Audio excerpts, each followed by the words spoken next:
पश्चिम बंगाल एक ऐसा राज्य जहां राजनीति सिर्फ चुनाव नहीं, एक भावना है। लेकिन 2026 के चुनाव ने पूरे देश का ध्यान अपनी तरफ खींच लिया। बीजेपी का लगातार बढ़ता प्रभाव, ममता बनर्जी की मजबूत पकड़ और जनता का बदलता मूड। आखिर बंगाल में ऐसा क्या हुआ? क्या सच में बंगाल की राजनीति बदल रही है? आज हम पूरी कहानी समझेंगे। शुरू। पश्चिम बंगाल में कई सालों तक लेफ्ट फ्रंट का शासन रहा, लेकिन साल 2011 में ममता बनर्जी ने एक बड़ा राजनीतिक बदलाव किया।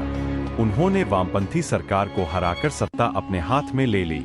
इसके बाद बंगाल की राजनीति में दीदी का नाम सबसे बड़ा बन गया। ममता बनर्जी की छवि एक ऐसी नेता की बनी जो सीधे जनता से जुड़ी हुई थी। उनकी रैलियां, उनके भाषण और उनका आक्रामक अंदाज लोगों को काफी पसंद आने लगा। लेकिन इसी दौरान भारतीय जनता पार्टी ने भी बंगाल पर अपना फोकस बढ़ाना शुरू किया। 2014 के बाद बीजेपी ने बंगाल में लगातार मेहनत शुरू की। छोटे कार्यकर्ताओं से लेकर बड़े नेताओं तक हर कोई बंगाल में पार्टी को मजबूत करने में लग गया। प्रधानमंत्री नरेंद्र मोदी की रैलियां, अमित शाह की रणनीति और सोशल मीडिया का आक्रामक इस्तेमाल धीरे धीरे बंगाल की राजनीति को बदलने लगा।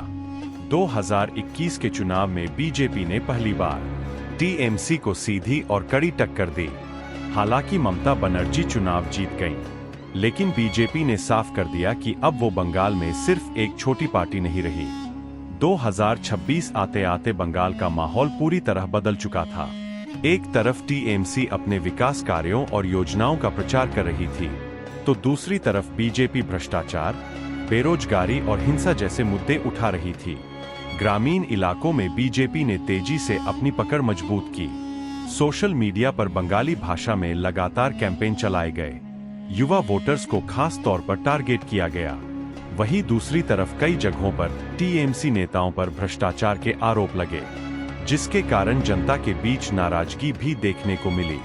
चुनाव जैसे जैसे आगे बढ़ा, वैसे वैसे बंगाल का राजनीतिक माहौल और गर्म होता गया। नतीजों के बाद ममता बनर्जी ने कहा कि बंगाल की जनता हमेशा लोकतंत्र के साथ खड़ी रहेगी। उन्होंने बीजेपी पर समाज को बांटने की राजनीति करने का आरोप लगाया। साथ ही अपने कार्यकर्ताओं से कहा कि वो जनता के बीच और ज्यादा मजबूती से काम करें। राजनीतिक विशेषज्ञों का मानना है कि ममता बनर्जी आज भी बंगाल की सबसे प्रभावशाली नेताओं में से एक है। लेकिन बीजेपी की बढ़ती ताकत को अब नजरअंदाज करना आसान नहीं है। अब सबसे बड़ा सवाल यही है, क्या पश्चिम बंगाल अब पूरी तरह दो बड़ी पार्टियों की लड़ाई बन चुका है? एक तरफ ममता बनर्जी का अनुभव और क्षेत्रीय पकड़, दूसरी तरफ बीजेपी की राष्ट्रीय ताकत और संगठन। आने वाले सालों में बंगाल की राजनीति और भी ज्यादा दिलचस्प हो सकती है, और इसका असर सिर्फ बंगाल नहीं, पूरे देश की राजनीति पर दिखाई दे सकता है। पश्चिम बंगाल का चुनाव सिर्फ एक राज्य का चुनाव नहीं था, ये जनता के बदलते मूड और राजनीति की नई दिशा की कहानी थी। आपके हिसाब से बंगाल का भविष्य किसके हाथ में है? कमेंट करके जरूर बताएं।